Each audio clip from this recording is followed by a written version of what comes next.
Bonjour et bienvenue à notre réunion de midi. Nous sommes aujourd'hui le jeudi 16 novembre. La Commission a adopté aujourd'hui ses procédures d'infraction pour le mois de novembre. Les décisions prises aujourd'hui incluent 39 lettres de mise en demeure et 39 avis motivés. Nous avons décidé également de soumettre 13 affaires à la Cour de justice de l'Union européenne et de clôturer 73 dossiers dans lesquels les États membres concernés ont mis fin à une infraction et assuré le respect du droit de l'Union. Nous avons, comme d'habitude, publié un document questions-réponses résumant les décisions prises aujourd'hui et 9 communiqués de presse couvrant les divers sujets tels que la justice, l'environnement, l'énergie ou la fiscalité. Vous les trouverez en ligne, comme d'habitude, dans notre coin presse. Pour continuer, j'appelle Johanna à me rejoindre sur le podium. Elle a une annonce suite à l'accord des co-législateurs hier soir sur de nouvelles règles pour les locations de courte durée. Johanna. We are missing... Ah, there you are. I couldn't see you.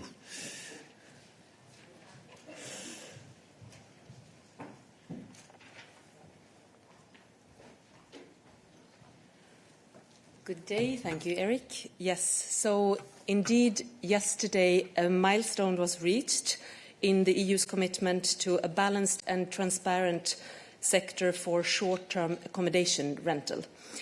The European Parliament and the Council reached a political agreement on the Commission's proposal for a regulation on short-term accommodation rentals, and this is an agreement which the Commission warmly welcomes. The new regulation will provide essential information to authorities in the Member States in their job to balance the impact of short-term rentals with the local community's interest. And the new regulation will also increase transparency in the sector by offering clear guidelines for both hosts and platforms on how to collect and share data, and it will protect the legal listings in the sector. All in all, the new regulation is going to contribute to a fair distribution of the benefits of a prosperous, dynamic and collaborative European tourism ecosystem. Thank you. Thank you. We have just published, obviously, a press release where you will find more details. It should be available online. Thank you, Johanna. Enfin, je voudrais souhaiter la bienvenue à un groupe de visiteurs nombreux venant de l'Institut des hautes études des communications sociales, qui se trouve ici à Bruxelles. Au moins, vous n'avez pas dû faire trop de chemin pour venir jusque chez nous.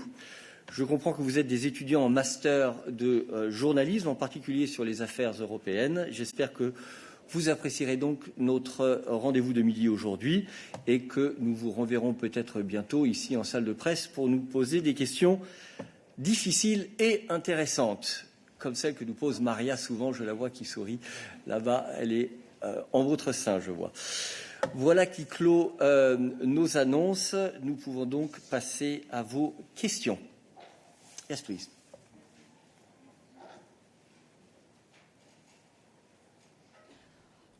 Thank you so much for giving me the floor. Zariana Stepanenko, Radio Free Europe. So my question is regarding the situation at the Ukrainian-Polish border. As you know, the free movement of Ukrainian trucks at the border crossing, so as the flow of goods from Ukraine through the so-called corridors of solidarity remains blocked from Polish side, despite of numerous regular meetings between Ukrainian and Polish officials, and as far as we know, also representatives of European Commission are participating in those negotiations. So my question is, what are the latest updates regarding this topic? Which options are on the table as possible tools of the solution, and when can we expect for its coming? Thank you. Question for Adalbert.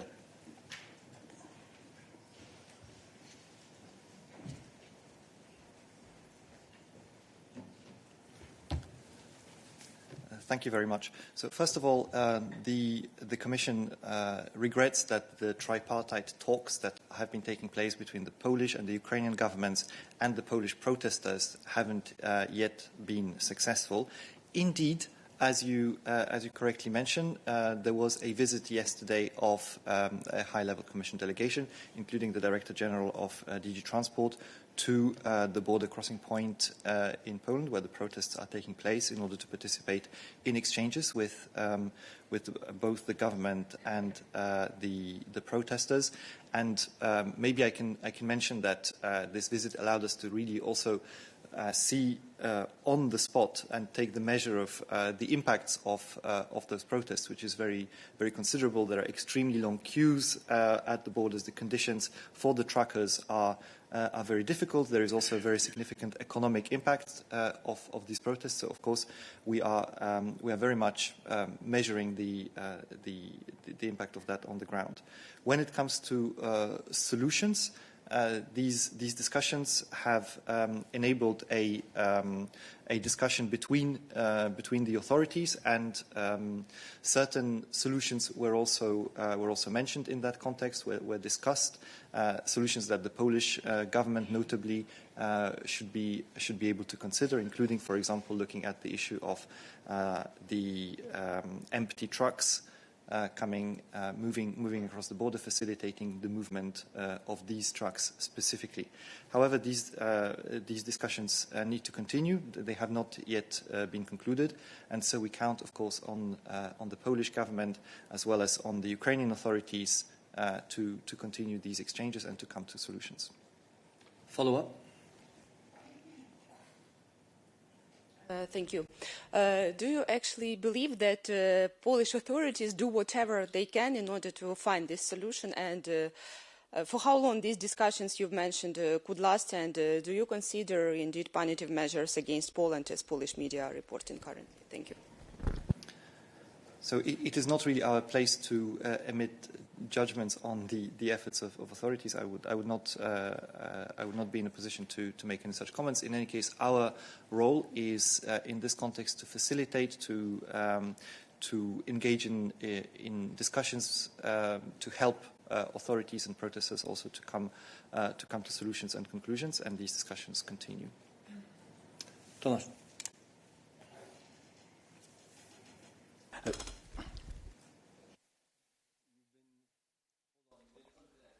Yeah. Have you set any or agreed any time frame with the Polish and Ukrainian side for the problem to be solved? Any timing for the next meeting and so on? Yeah. For now, I don't have any announcements to make about any possible next steps. In any case, it would not be so much the Commission's role to structure this process. It would rather be for the authorities to manage. Virginie, sur ce sujet. Alors, je te prie. Yeah, on this subject. We're still on this subject. Andrzej Wyrwiński, Polsat News. Polish truckers want official permissions to be required of the Ukrainian transport firms, and yesterday Polish infrastructure minister said that such a regulation would come under the European Union because Poland border is of course the EU border. Give us an update on the legal situation. Yes. So we have been clear before, and it is something that we can reaffirm, that any reintroduction of a system of permits or quotas for road transport operations is not legally possible, since it would be incompatible with the road transport agreement that exists between the European Union and Ukraine. And this road transport agreement has been, of course, concluded also with the assent of the member states. This said, if there are issues in the implementation of this agreement, as has also been reported, first of all, it is up to the national authorities of both the member states and of Ukraine to ensure the respect of the provisions of the agreement in practice. But also, if there are implementation issues, this is something that we can discuss and help the authorities discuss in order to solve any such issues in practice in dialogue. David, on this? It's on this subject, but it might be for Olav. It's on the blockage of the border and the effects on agricultural markets and the exports of Ukrainian grain and other agricultural produce into the EU. I was wondering if you could give us an update on how this is affecting things. Sorry, I'm not sure. You're asking for figures. It could be figures, or it could just be the general movement, whether it is threatening trade. I think on the general movement, I mean, this is an issue. There are two things here. There's either the physical movement of goods, where I think Adalbert has given us a clear view of the fact that it's clear that this is having an impact in terms of a very much reduced number of trucks coming through and very, very long queues. Olaf, do you have any figures that we can provide? We don't have any specific figures that we can provide at this stage on the actual impact in terms of trade. But it's a good question, and we will certainly see if at some stage this is reflected in export figures, in particular on the agricultural side, but also on the other side. You know that every month, I think, we come out with statistics on agricultural trade into the EU and from the EU, so that's certainly a dimension that we can come back to once those statistics are available. Any other questions for Adalbert on this? I see one hand raised on the Interactio platform. Slavko. Assuming it's on this. If it isn't, please unraise your hand.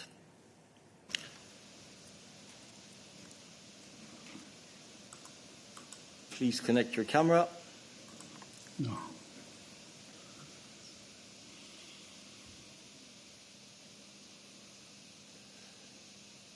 Okay, it doesn't seem to be working. We will take your question bilaterally, Slavko, if you don't mind, after the midday.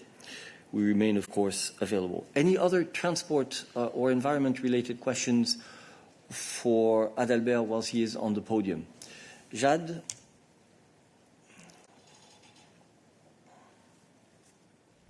Oui, bonjour, Jade Gandin, l'Opinion. Deux questions sur la directive emballage. Est-ce que vous avez chiffré l'impact économique que ça peut avoir pour les entreprises? Est-ce que c'est un énorme impact et de quelle ampleur? Enfin, comment on peut le qualifier? Est-ce que ça concerne tous les secteurs? Et sur la France, plus spécifiquement, est-ce que la France est mauvais élève dans le recyclage, en retard sur ses objectifs et pourquoi? Merci. Je t'en prie. Merci Jade. La réponse à ta première question est oui. Évidemment, la Commission a produit une étude d'impact très fournie avec des données chiffrées sur les impacts à la fois sur les entreprises, mais aussi sur l'environnement et les impacts sociaux, qui est toujours le cas pour nos études d'impact. Je tiens évidemment cette étude d'impact à ta disposition et s'il le faut, je serai très heureux d'échanger avec toi sur le détail de celle-ci.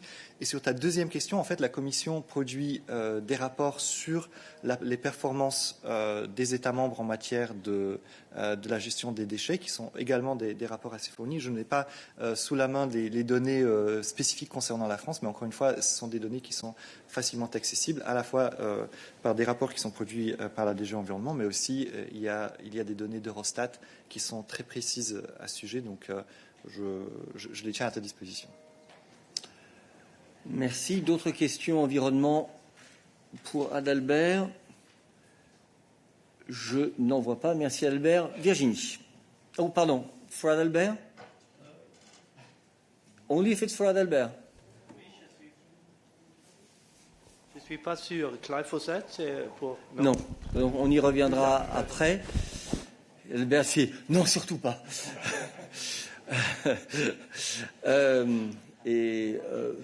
Mon ami Stéphane s'échauffe. On reviendra vers toi. Je t'en prie, Virginie.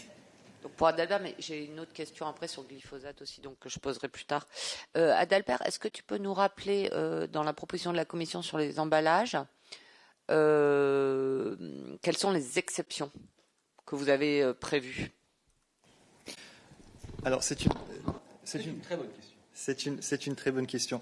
Je n'ai pas forcément la liste complète des différentes exemptions aux différentes dispositions. C'est une proposition qui est assez complète.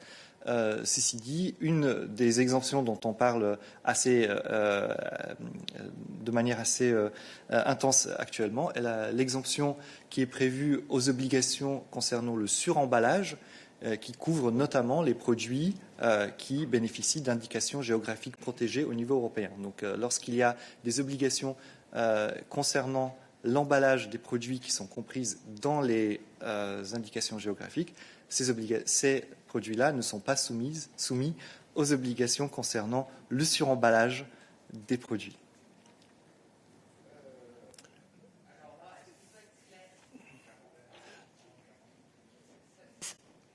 Clairement, ça veut dire quoi? Si j'ai une barquette de fraises IGP ou je sais pas quoi, ma barquette, elle doit être recyclable, mais si j'ai un plastique autour, il doit pas l'être, c'est ça? C'est quoi le suremballage en fait? Pas tout à fait. Donc, lorsqu'on parle de suremballage, il s'agit en fait de produits qui sont emballés plus que nécessaire. C'est-à-dire qu'il y a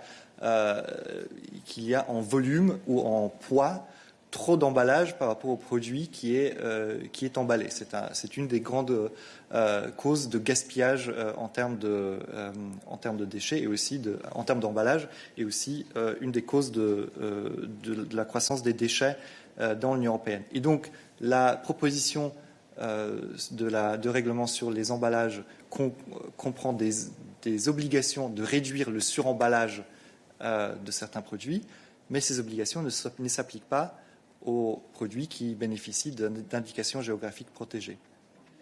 Mais c'est sur le suremballage, c'est pas sur la question de la recyclabilité. Donc, si je comprends bien, c'est si tu as un produit traditionnel qui vient dans un emballage, un suremballage traditionnel, tu vois, parce que c'est joli ou ça fait partie de la tradition d'emballer ce produit de cette manière-là, mais que ça n'est pas strictement nécessaire d'un point de vue hygiénique ou en matière de transport, etc., on va considérer que ça fait partie des qualités, enfin des caractéristiques de ce produit traditionnel couvert par la protection de l'indicateur géographique. Mais c'est différent du sujet qui échauffe les esprits dans notre belle patrie à l'heure actuelle concernant un type particulier d'emballage pour un fromage. Attends, il faut que tu attendes que ça soit rouge. Voilà. Mais donc, si je me limite au sujet de recyclable et recyclé, quoi, de ce sujet-là, là, il n'y a pas d'exception. Donc, je ne parle pas du poids de l'emballage, je parle de la recyclabilité et du fait qu'il y a une filière pour recycler ensuite ces emballages recyclables. Et donc, ça, c'est pour tous les produits ou il y a des exceptions? Alors, il y a des dispositions particulières qui sont prévues dans certains cas, notamment pour des produits qui doivent être compostables ou des emballages qui doivent être compostables. Ceci dit, pour cette question particulière qui échauffe les esprits, l'exemption pertinente serait celle que j'ai mentionnée concernant les indications géographiques. Ensuite, pour les produits qui ne sont pas couverts par les exemptions, par cette exemption-là, sur les indications géographiques, à ce moment-là, on retombe dans les dispositions générales et les discussions sont en cours au Parlement européen et au Conseil pour voir s'il faut accommoder d'une manière ou d'une autre des cas particuliers. Grosso modo, on est en train de voir si une solution spécifique doit être trouvée ou non pour cette question particulière, avec nos partenaires dans le cadre du processus co-législatif. Donc, à l'heure actuelle, dans la proposition de loi telle qu'elle existe, sur les histoires, encore une fois, je ne parle pas du suremballage, je parle vraiment de recyclabilité et de filière de recyclage, il n'y a pas d'exception. Alors, tous les emballages sont concernés, donc effectivement, il n'y a pas d'exemption particulière. L'idée étant que, puisque nous sommes confrontés à une croissance à la fois d'emballage avec l'utilisation de ressources qui va avec et de déchets d'emballage, une croissance qui est continue et qui accélère, il conviendrait que tous les producteurs d'emballage, indépendamment des matériaux qu'ils utilisent, fassent un effort pour arriver à ce que leurs emballages soient réutilisés ou recyclés et pour qu'on puisse endiguer cette croissance de déchets d'emballage et d'emballage en tant que tel. Ceci dit, évidemment, nous sommes, comme Eric l'a rappelé, dans le processus législatif où des discussions ont lieu avec le Parlement européen et le Conseil sur des cas particuliers et des industries qui pourraient être particulièrement affectées. Bien, y a-t-il d'autres questions environnement pour Adalbert? Environnement pour Adalbert, je t'en prie.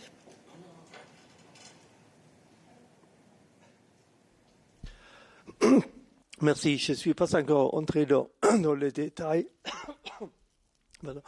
mais j'aimerais bien savoir si la Commission encourage les pays membres de demander des consommateurs de payer pour emballage comme des canettes ou des bouteilles un certain cent, comme c'est en Allemagne le cas, pour éviter que ça soit jeté dans l'environnement. Excusez-moi. Albert. Alors, effectivement, dans la proposition sur les emballages, il y a des dispositions sur les consignes. Ceci dit, elles ne sont pas forcément obligatoires pour les États membres. C'est-à-dire qu'il y a comme option principale pour les États membres de mettre en place un système de consigne, mais lorsque les États ont des alternatives qui fonctionnent bien, ils peuvent utiliser ces alternatives-là. Ok, je ne vois plus de questions environnement pour Adalbert, et donc nous revenons à ta question sur le glyphosate. Je t'en prie.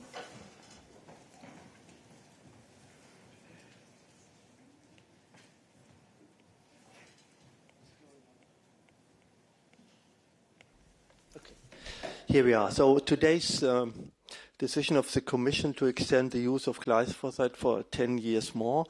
My question, does it affect the Green Deal decision of the Commission, especially farm to fork, to reduce the use of pesticide in total to up to 50% until 2030? Thank you. Stéphane. Thank you very much. That's a very good question, but I think you have to make a very clear distinction here. Yes, in our farm to fork strategy, we ask member states to reduce the pesticides by half by 2030. It's very important. There's too many pesticides, which is not good for environment, for human health. So there is this very clear target to reduce pesticides. But this does not mean that there are no longer any pesticides that could be used. We have, on the other hand, our rules with regard to the authorization of active substances, which are the basic ingredient of pesticides. And what we do is, when before these active substances can be put on the market, we make sure that they do not pose any health threats or threats for the environment.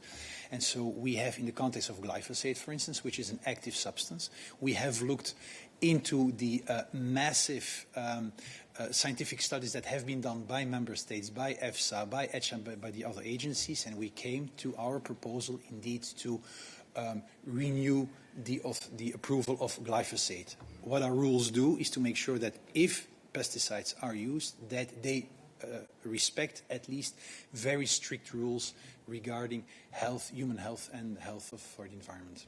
So there is no contradiction, I would say. Thank you. Follow-up.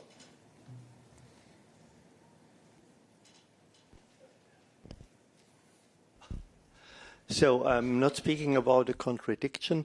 I just want to know, EFSA, as you mentioned, looked into 40,000 research findings on the topic all over the world. I would like to know if there's as well an impact assessment that today's decision for further use of glyphosate will hamper the overall goal. That's what I want to know.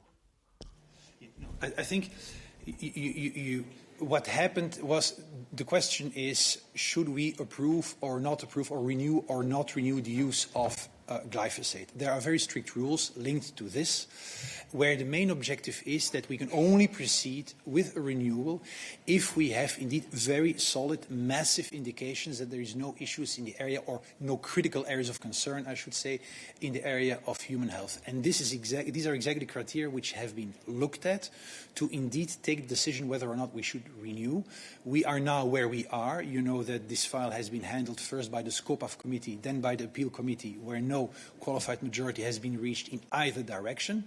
So the Commission has the legal obligation to take a decision, and this decision that we will take is based on the scientific analysis that we got from EFSA, ECHA, and the scientific community, and which will lead indeed to a renewal of the glyphosate. So we looked, I would say, at, or the basis of this decision is a very massive, as you correctly say, assessment that has been done on the use and the potential risks of this product for human health. If I can add a word, I think you are asking a policy question, right? Which is a completely fair and relevant question, whether obviously prolonging a specific active ingredient used in pesticides will have an impact on our capacity to reach our overall policy target. And you said, have you made an impact assessment based on this? But an impact assessment is there for a legislative proposal on a new policy, right? Here, what we are talking about is a legal obligation under a completely specific health safety framework, if I can put it that way, that the Commission has to take. It does not mean that we will not, of course, consider what is the impact of that at some stage on our overall policy, but we cannot make our decision on this active substance dependent on considerations related to overall policy on reducing pesticides. I think that's what needs to be clear, okay? Because here we actually have a firm obligation to act, all right? It's not that we want to act. We would have preferred member states to actually ultimately take the decision, but since no decision can be found with sufficient consensus among the member states, we have to act based on a very, very specific legal basis. I hope that's clear. Virginie. Oui, je voudrais savoir si finalement ce que vous avez décidé de faire est exactement mot pour mot votre proposition de je ne sais plus quand, avant que à 2 reprises les États membres ne prennent pas de décision, ou si vous l'avez modifié, donc vous n'avez pas modifié la durée. Pourquoi? Parce qu'après tout, vous auriez pu le faire, vous auriez pu dire c'est 7 ans, c'est 14 ans, donc pourquoi rester sur 10 ans? Et est-ce que vous avez modifié des choses sur les mesures de restriction ou pas? Est-ce qu'on est vraiment exactement sur le projet initial ou pas? Merci beaucoup. Non, on n'a pas changé de texte. C'est le même texte que celui qui a été soumis au SCOPAF. Donc c'est le même texte. En ce qui concerne la durée de 10 ans, ça n'a pas changé donc non plus, parce que c'était aussi prévu dans le texte qu'on avait soumis au comité SCOPAF. Pourquoi 10 ans? On devait trouver un équilibre entre deux situations. D'une part, notre proposition de renouveler l'autorisation est basée sur une évaluation massive, approfondie par l'EFSA, par les États membres, par des experts, comme je l'ai expliqué à plusieurs reprises. Donc, nous ne nous attendons pas à ce que les données scientifiques vont changer demain, parce que EFSA et les collègues scientifiques ont vraiment étudié tous les études dans le domaine. D'autre part, il faut évidemment aussi ne pas nier le fait que la science peut changer et qu'il est toujours possible que de nouveaux éléments se présentent. Et c'est dans le but de trouver un équilibre entre ces deux faits que nous avons décidé de ne pas octroyer 15 ans, parce que ça c'est le maximum qu'on aurait pu donner, ni 5 ans, comme ça a été le cas avec le premier renouvellement, mais 10 ans, donc dans le but de trouver un équilibre entre ces deux éléments, je dirais. Ok. Il y a d'autres questions là-dessus? Oui.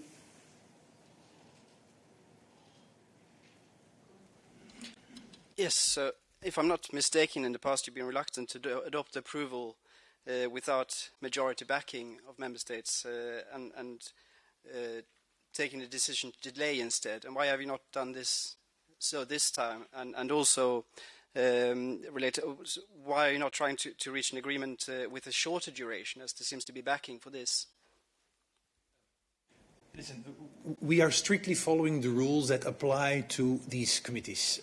What normally happens when the Commission adopts or wants to adopt a proposal in the area of food safety, for instance, but this is also the case in many other policy areas, we submit this proposal to committee with representatives of the Member States. We've done that at the SCOPAF, which is the first instance, I would say, and then we went to the Appeals Committee, where very strict rules apply with regard to the calculation of majority. Either you have in both situations, both SCOPAF or an Appeals Committee, a qualified majority in favor of our proposal, and then we go ahead.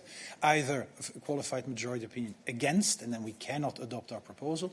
Or, as has been the case twice with our file here, no qualified majority either against nor in favor. And then the rules on comitology, as they are called, give the obligation on the Commission to take a decision. So the Commission must take a decision. The decision that we decide to take is indeed the one to renew the glyphosate for 10 years, but with a series of conditions, restrictions, requirements that are imposed on the use of glyphosate, as was also very clear in our proposal already that we submitted to the SCOPAF committee. So we're trying to, or not trying, through our proposal, we are taking into account some of the concerns that may exist with regard to the use of glyphosate, all in the interest, obviously, to protect human health and health of the environment. Follow-up? Again, I mean, it's the same question, but why are you not trying to reach a deal? I mean, you could try to delay it. You could try to shorten the time period. I think it's only one member state, France, that is blocking it, essentially. I mean, what's the reasoning for pushing this through? I cannot obviously comment on positions of member states. This is not my job. I don't have the right to say who has voted what, so I cannot make these comments. If you want to know who has voted how, you have to check this with the member states. The role of the Commission in these committees is to facilitate an agreement. That's what we try to do, to come to an agreement, to a compromise on the text. And everybody has worked on this, but we have the result which we have, which is that there is indeed no compromise on the text that was submitted, that was discussed, and so on that basis, we go ahead, as I just explained. Jade. Oui, bonjour. Est-ce que, comme cette décision risque d'avoir des conséquences politiques assez fortes, enfin, des critiques de la part des populations, ça explique les réticences des États membres, est-ce que c'est le rôle de la Commission d'être un peu celle qui va récupérer, les critiques? Est-ce que c'est le rôle de la Commission d'être le parapluie des États membres sur les décisions difficiles? Est-ce que vous êtes inquiet des critiques qui risquent de suivre si c'est à vous de prendre cette décision? Je crois que ça, c'est vraiment une question qui n'est pas vraiment pour Stéphane. La réalité, c'est que nous avons un rôle institutionnel à jouer, comme tout pouvoir public.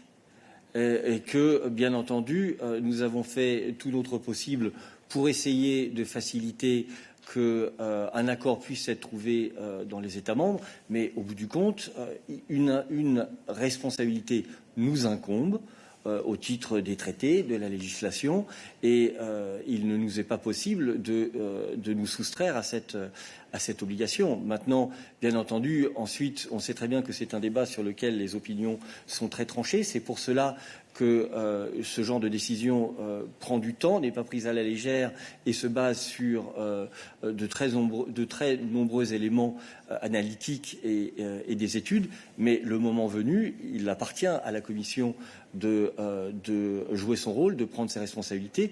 N'oublions pas qu'il y a toute une série d'acteurs dans ce domaine et que les intérêts sont divergents non seulement entre États membres, mais aussi potentiellement au sein de la société. Et ce que je voulais peut-être encore ajouter, et ça répond aussi, and I will continue in English, to the question that you asked. We should also bear in mind that the current approval of glyphosate expires on the 15th of December. So we need to be ready by the 15th of December with our decision to go ahead or not with a renewal of glyphosate.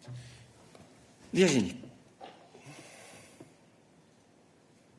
Je voulais savoir si en termes de processus, je ne sais pas comment on appelle ça, réglementaire, législatif, oui, je voulais savoir s'il aurait été possible, s'il est possible dans ce genre de processus, donc vous faites une proposition, j'ai bien compris, les États acceptent pas, et à la fin c'est à vous que ça revient, mais est-ce que vous auriez pu, entre les deux réunions du comité au nom complètement barbare que je n'arrive pas à retenir, est-ce que vous auriez pu modifier votre proposition? Est-ce que ça aurait été possible? Et est-ce que, suite à cette réunion d'aujourd'hui où les États membres n'ont toujours pas pu trouver un accord ni pour ni contre, est-ce que vous auriez pu également modifier votre proposition et décider autre chose que ce que vous avez décidé de faire? Est-ce que ça, c'est possible juridiquement? Oui, vas-y. Mais souviens-toi de ce qu'il vient de dire sur le délai du 15 décembre. Oui. J'entends bien. Non, en effet, il faut en effet prendre, comme Eric le dit, le deadline du 15 décembre. Ça, c'est un élément très important. Deuxièmement, juridiquement, le texte que nous avons soumis au comité d'appel est le même texte que celui qui a été soumis au SCOPAF parce que c'est prévu par les règles de la comitologie. Donc, nous devons suivre ces règles. Il s'est avéré qu'on ne peut pas arriver à une majorité qualifiée dans aucun des deux sens, prenant en considération le fait que notre proposition a été précédée par, je dirais, une évaluation massive et approfondie d'études, de centaines de milliers de pages d'études. Nous avons donc décidé de se dire nous allons approuver, renouveler l'autorisation. Il demande si on pourra encore la modifier maintenant. Oui, mais... Attends que ce soit rouge, s'il te plaît, Virginie. Ouais, ma question, c'est est-ce que c'est possible, juridiquement, j'ai bien compris que vous ne l'avez pas fait, j'ai bien compris les raisons pour lesquelles vous ne l'avez pas fait, mais est-ce qu'il aurait été possible, donc tu m'as dit, en fait, entre les deux réunions, non, ce n'était pas possible, ça j'ai bien compris, mais est-ce que maintenant, la Commission aurait pu dire, OK, il n'y a pas d'accord, on fait une nouvelle proposition, est-ce qu'elle s'applique automatiquement, est-ce que ça réenclenche des réunions avec les États membres, enfin bon, voilà, c'est quoi le process, quoi? Il est possible de travailler sur un nouveau texte, mais évidemment, il faut arriver à un accord. Et donc, ça reste toujours l'élément de base pour arriver à un accord. Mais juridiquement, oui, des modifications peuvent être faites, à condition, évidemment, que ça peut mener à une majorité qualifiée ou à une décision claire et nette. En tenant compte du fait qu'on a un délai qui est le 15 décembre et qu'il y a des procédures qui doivent être suivies et que donc là, on arrive au bout du bout. On est au bout du bout. Là, j'avoue, je ne comprends plus. Juridiquement, c'est possible de le faire, mais la Commission a considéré que ce n'était plus possible d'arriver à un accord d'ici le délai qui nous est imparti pour prendre une décision, et que par ailleurs, je te rappelle, nous avons fait cette proposition pas comme ça de bon matin, mais sur base d'une considération extrêmement poussée de l'ensemble des informations qui étaient à notre disposition. Donc voilà, il ne s'agit pas de modifier une proposition pour modifier une proposition, il s'agit de le faire par rapport à une possibilité de trouver un accord, en sachant que la proposition qu'on a faite, elle était déjà fondée pour nous et donc n'était pas de nature nécessairement à devoir être changée quoi qu'il arrive. André Segan. I might be mistaken on this, but as far as I understand, there is one major member state that has said that they could back this proposal if it's for a shorter time period. And that clearly, I mean, that seems to be something that you're not willing to do. Absolutely cannot comment on positions that are taken by member states. I don't have the right to comment on that. Member states have their positions. Let's also not forget we're talking about 27 member states here. So I'm not going to replay any discussions, negotiations, talks, chats that took place in the context of this appeal committee. The file has been discussed with all member states. All member states gave their opinion, and it's on this basis that we've decided to take things forward. Okay, I think we have exhausted the issue as well as Stefan. So, Blas, I go to you. You had a question, I think. No, you didn't have a question? Sorry, I thought you had to raise your hand. Then, Sabina, you had a question earlier. Yes, I think it's the same of David. I just wonder why, when I search on the database on infringement procedure, I can find a reasoned opinion sent to Italy on the beach concession, but I cannot open this and is not announced in the list of today infringement procedures. So my question basically is, Have you sent a reasoned opinion to Italy on the beach concession? Thank you. So my understanding is clearly yes. Johanna.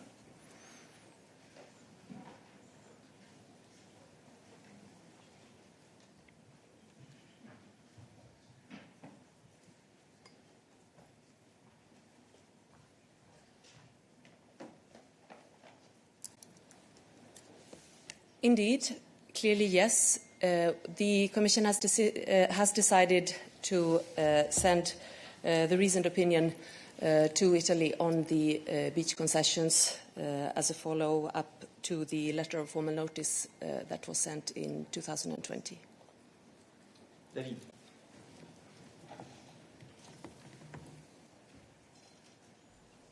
Yes, thank you, Eric. Two questions. The first one is procedural for you, basically. Why is not among the key decisions announced in the press release today? It's quite an important issue for the Italian government, the Italian public opinion, and so on. So I'm wondering why it's not among those decisions, since all the steps taken in this infringement were announced in the past in the press release. Then on the substance, Commissioner Breton was ready to make this step in May, if I remember well. Then he went to Rome. He made a deal with the Prime Minister of Italy, Meloni. She promised to introduce legislative measure to change basically to abide to the EU law. And 6 months later, we are back at the situation in May. So I'm wondering if you have any comment on this sort of deal that you are making with member states, and Italy in particular, on infringement procedures. They give guarantee to the European Commission that they will act, and then nothing happens, and you are obliged to make the steps, the reasoned opinion 6 months later. Meanwhile, the EU law is not respected. So, if you can comment on this, thank you. On substance. Yes, on substance, we have launched the reasoned opinion.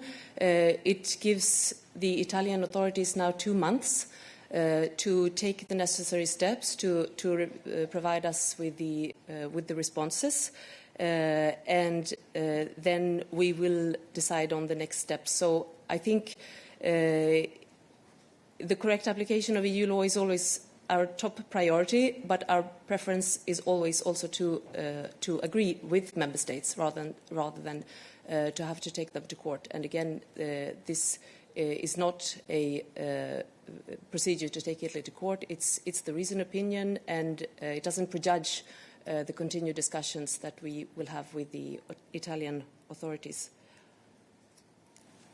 Thanks. And on the publication, we don't always have to publish in the communication. This is a process between the Commission and the member states.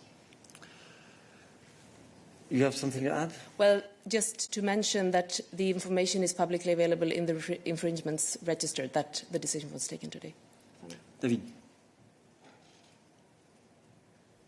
Yes, thank you. In fact, we found it in the register, and that was sorry for the bruise here in this place. That during the precedent questions, that was the reason, because normally we find information in your press release, not in database, which are public but sometimes difficult to find. Having said that, on substance, my question was, I mean, this is an infringement that is going on for quite some times, with the judgment by the European Court, with a dialogue with the Italian authorities that is going on since, I don't even remember.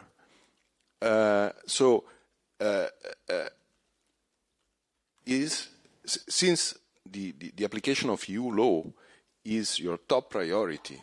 In this particular case, the choice to delay because of a political agreement between Commissioner Breton and Prime Minister Meloni was the right choice? Thank you.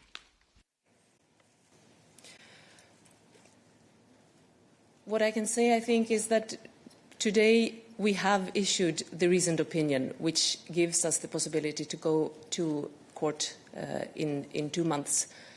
So I think what we are doing today is precisely to allow the procedure to go forward. And again, it doesn't prejudge continued discussions with the Italian authorities. But I just want to make the point that today we are not delaying. Today we are actually issuing the reasoned opinion.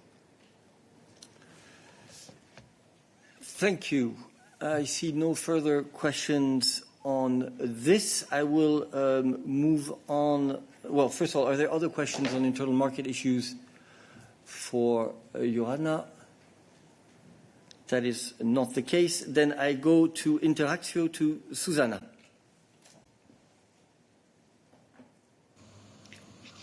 Hello, good morning.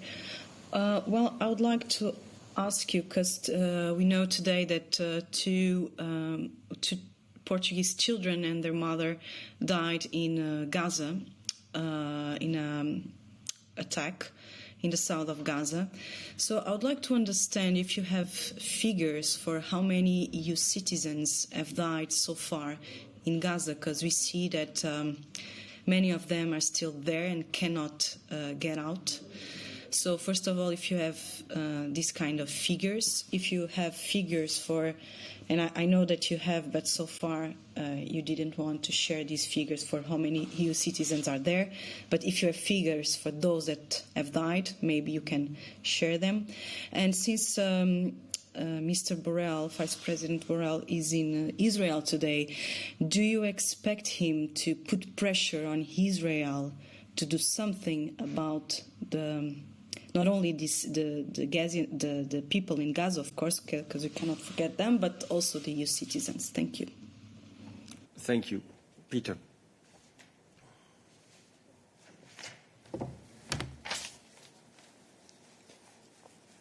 Thank you, Susanna. Well, on the EU citizens in Gaza, these are citizens of concrete member states. It's up to the member states to, first of all, communicate about them and take care of them. Of course, the European Union institutions are providing platform to coordinate all the consular efforts. And this is what we have been doing since day one of this terrible tragedy which started on October the 7th.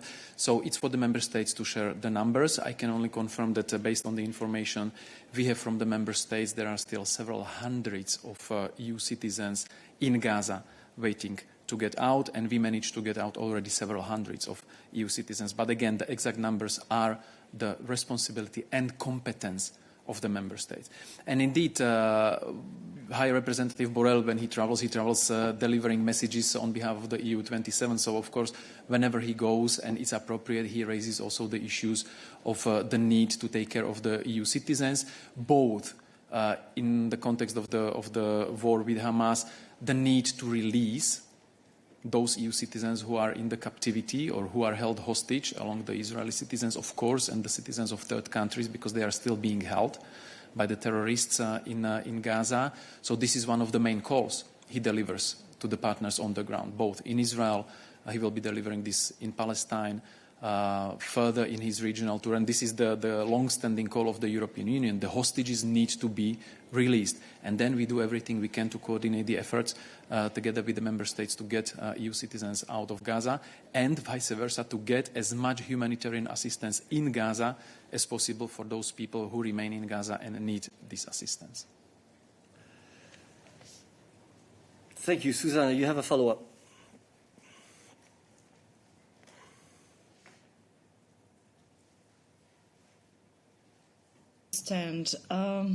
Right now, why is it impossible to take these EU citizens out of Gaza? Is it because of Egypt? Is it because of Israel? Is it because of Hamas?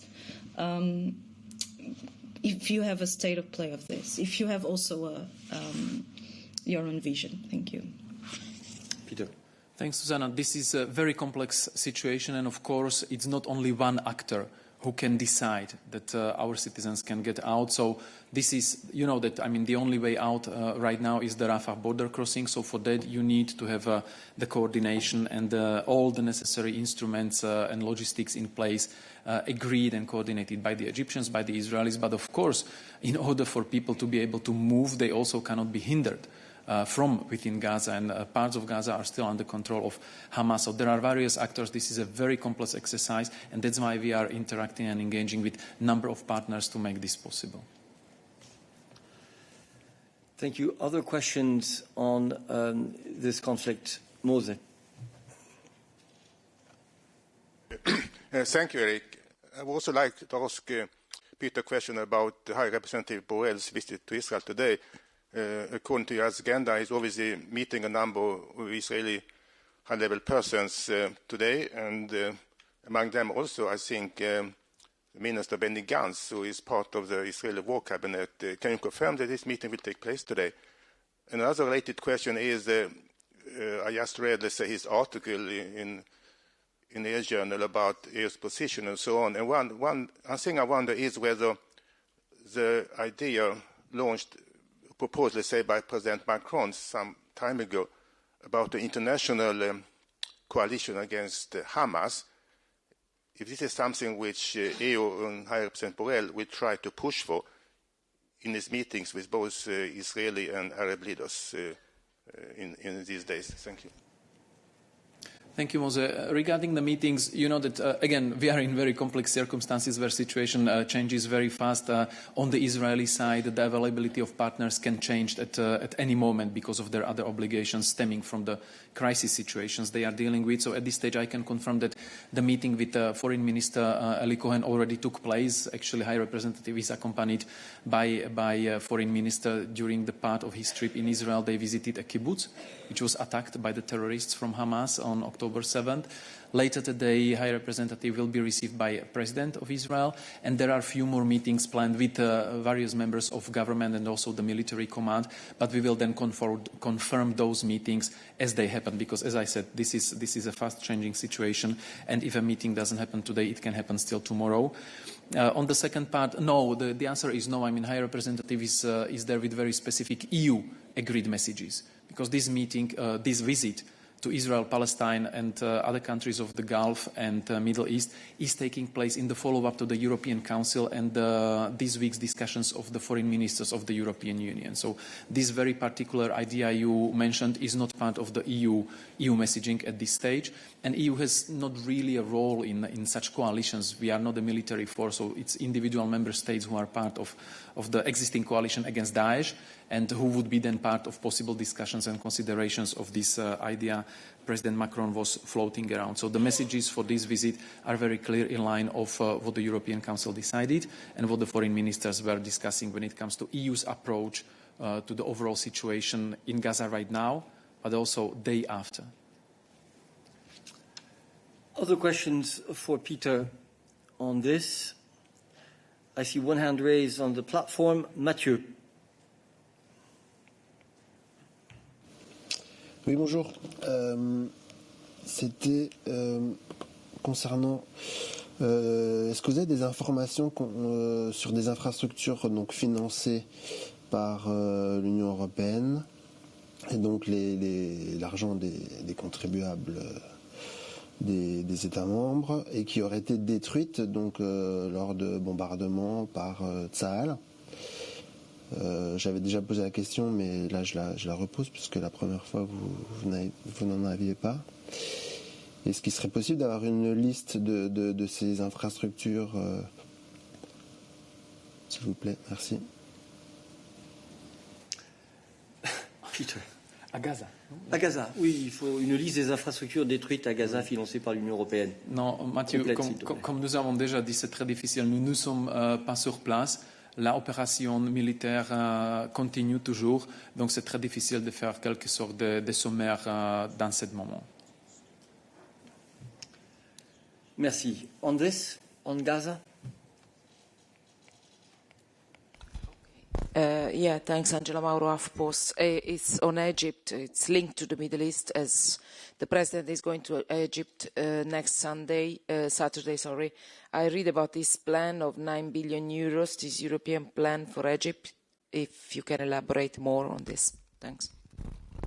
Yeah, indeed, we have seen these media reports. Let's be very clear. The figure of 9 billion, which is quoted, is a figure which has been out there and corresponds to investments foreseen in Egypt with the participation of funding from existing EU programs. But I'll let Peter explain things. Indeed, this is the European Development Programme for which includes also Egypt, and this was already announced by Commissioner Varhelyi when he was in Cairo in October 2021. So this is not a new package, this is not a new announcement, so there's possibly some confusion out there. Thank you. Any other questions on foreign affairs for Peter? That is not the case. Any other issues for us today? David.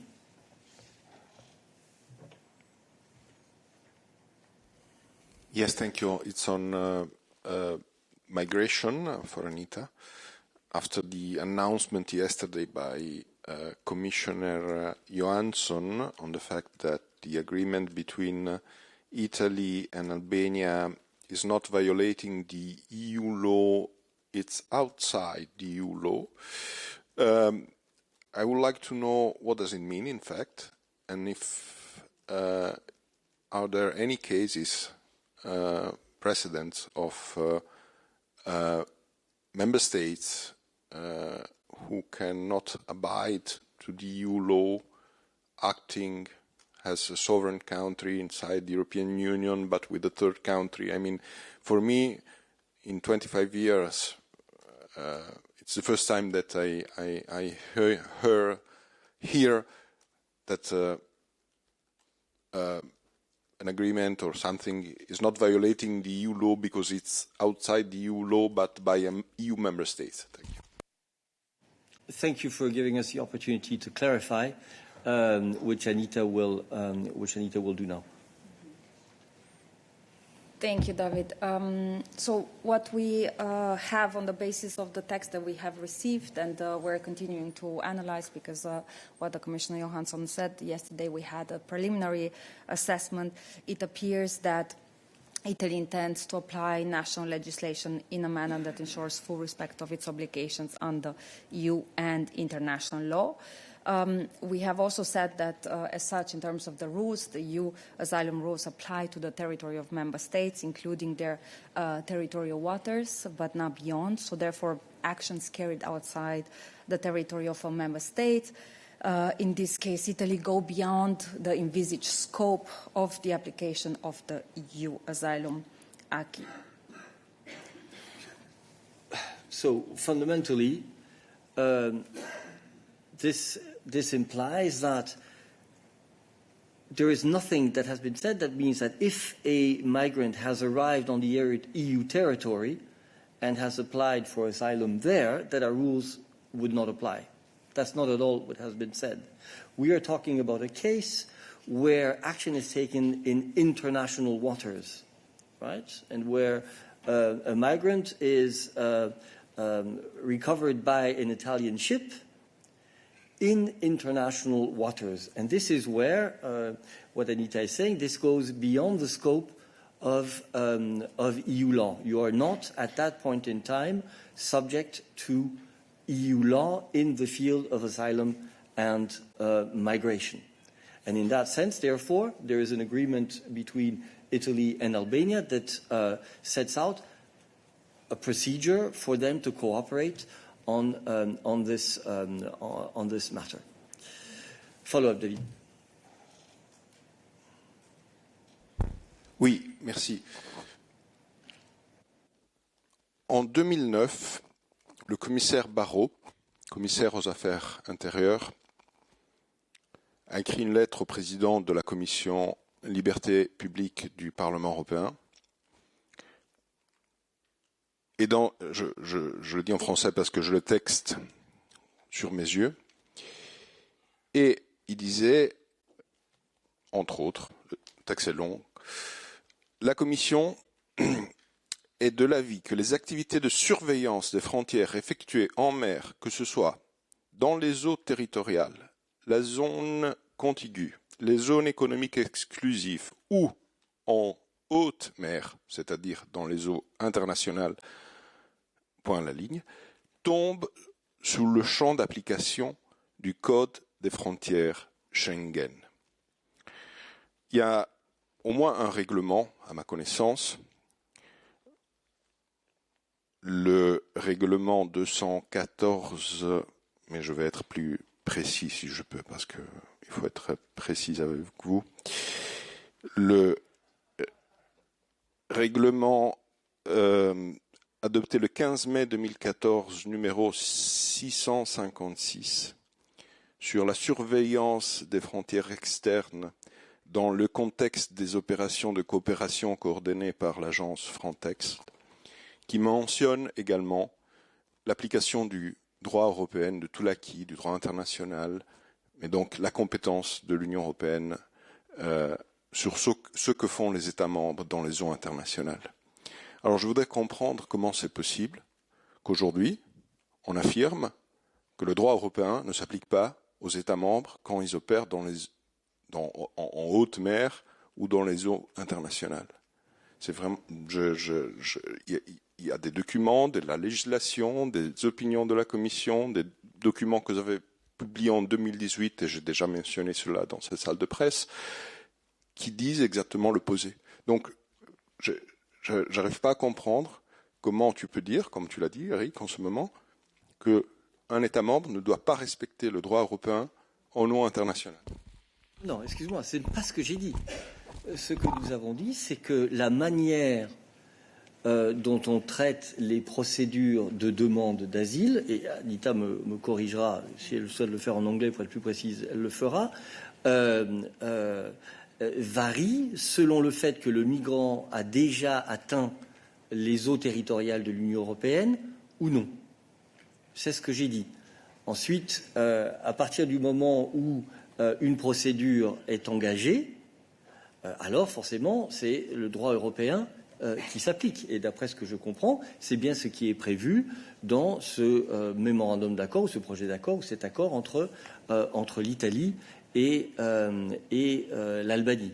Donc c'est pas la même chose que ce que tu dis. Ce que nous comprenons, c'est que il n'est pas en désaccord avec le droit européen de prévoir qu'un migrant qui serait recueilli dans les eaux internationales puisse être amené en Albanie au titre d'un accord entre l'Italie et l'Albanie, et que là-bas, sa procédure de demande d'asile éventuelle soit traitée par l'Italie, évidemment alors en conformité avec le droit européen. C'est la situation telle que je la comprends.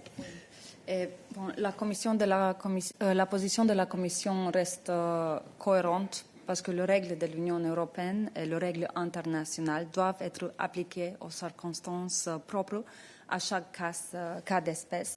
Et dans ce cas particulier, le principe de non-refoulement s'applique sur les bases d'obligations internationales. Étant donné que le protocole s'applique aux ressortissants des pays tiers qui ne sont pas entrés sur le territoire d'un État membre, leur situation ne relève pas du champ d'application du droit de l'Union. Je suis désolé, c'est tout ce qu'on peut te dire pour le moment, David. C'est l'analyse qui est à notre disposition. Je comprends que tu la mets, que tu as des questions sur ce sujet, mais c'est l'analyse qui nous est fournie sur cette question. Je vais passer derrière toi, s'il te plaît. Pierre, go ahead.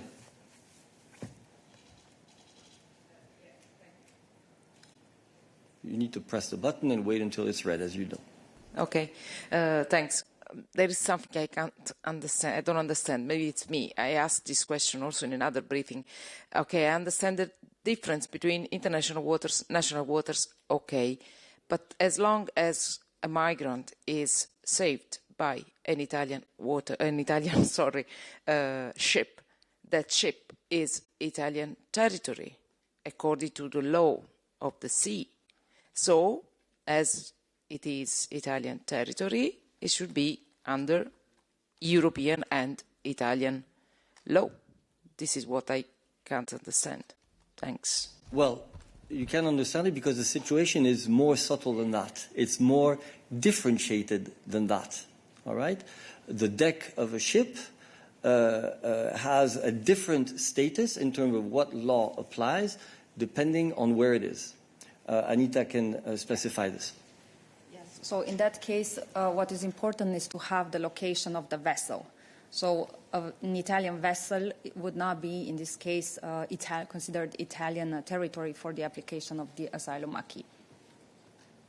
All right. So this is, I understand that we all have this idea in our head that if you are on the deck of a warship of a EU member state, you're in the European Union.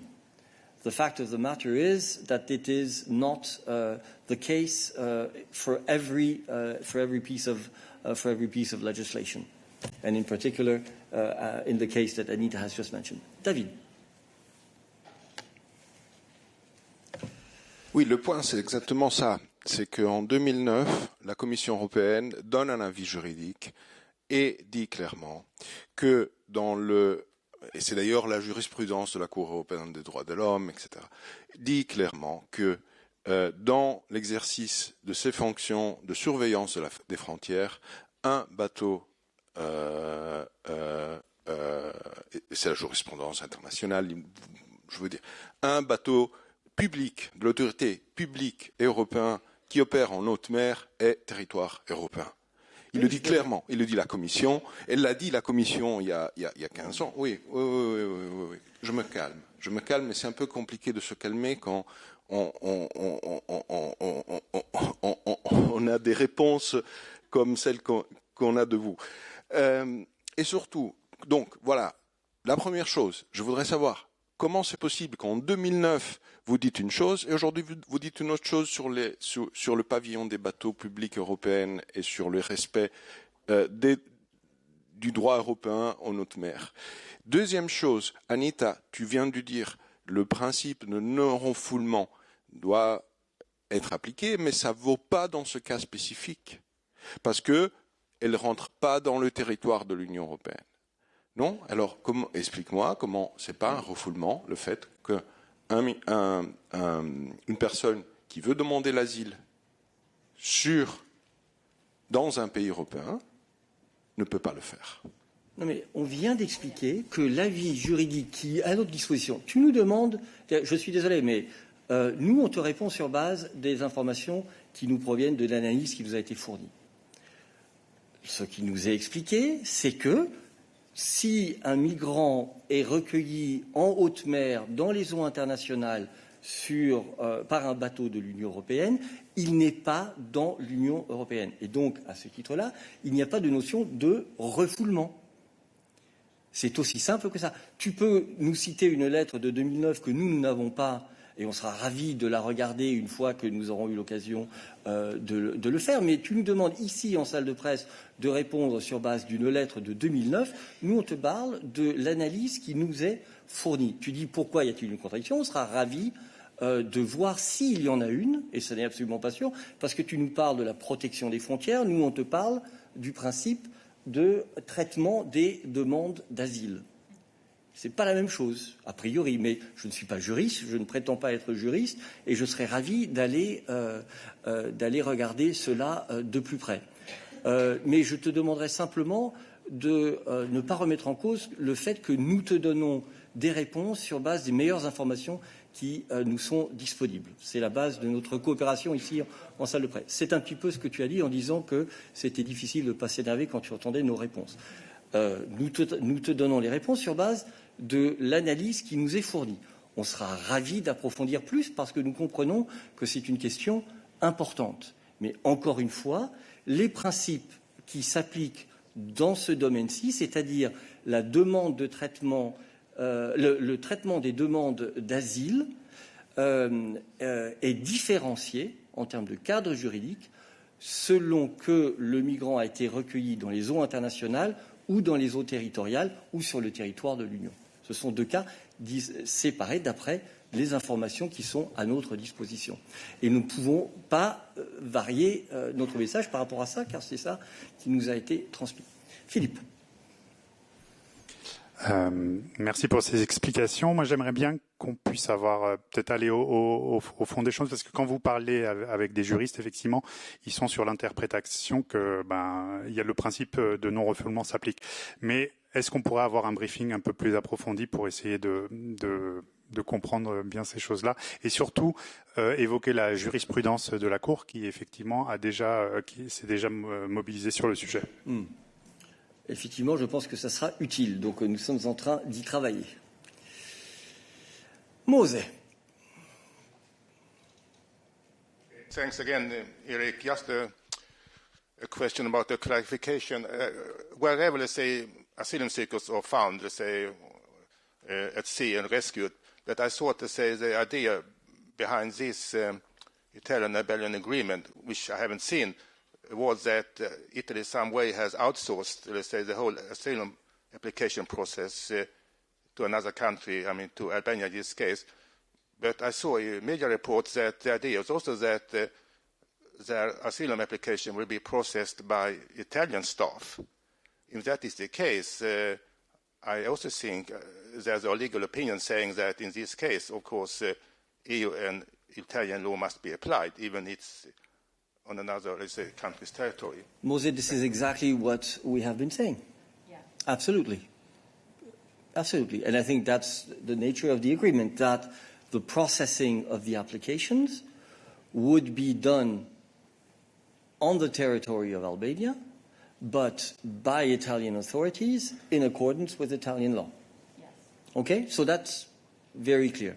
I think the point which is open for debate and contradictory interpretation is whether, in fact, it is legitimate for Italy to send the migrants to Albania, or should they have to consider that since they have been taken aboard by an Italian ship, even if in international waters, they have to be treated. Their application has to be, or rather, the framework in which their application has to be treated is immediately from that point in that of the European Union, and therefore they cannot be brought to Albania.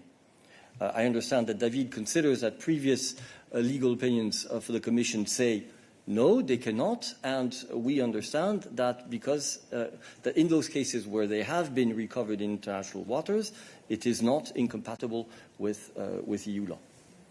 I think that's the crux of the matter, to be honest, and I perfectly understand why there could be a debate on this.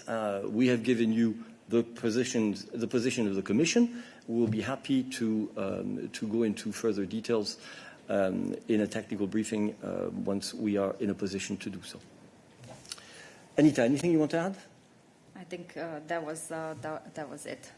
Okay, we have a couple more hands raised, but then in 10 minutes I will close the briefing. Tommaso, and on this, huh? But please, let's not cover again the same ground. No. It's just a curiosity. Tommaso Galavati, Economic City, many thanks for the floor. On the basis of what you have said, I mean, an Italian ship which saves migrants at sea, which is bound to Albania, must carefully avoid Italian territorial waters. Otherwise, the EU law applies. Is that correct? Thank you. I think we'll clarify that in a technical briefing. Married.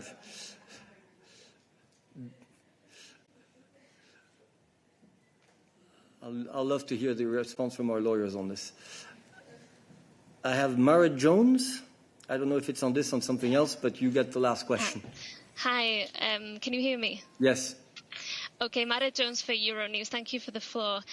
My question relates to a complaint that was filed today with the EDPS, the European Data Protection Supervisor, by a Digital Rights Association, claiming that the Commission and DG Home in particular used unlawful micro-targeting adverts to target users of X, formerly Twitter. It says that DG Home targeted users based on their political and religious beliefs, and this would be not only in breach of GDPR, but also, of course, in breach of X's own policies on political advertising, which the Commission itself has worked so hard to tighten. So I'm wondering if you could share your reaction to this complaint. Have you seen it? And particularly if you could confirm whether these allegations are correct, and if the Commission is also taking steps to investigate this internally. Thank you. Johannes.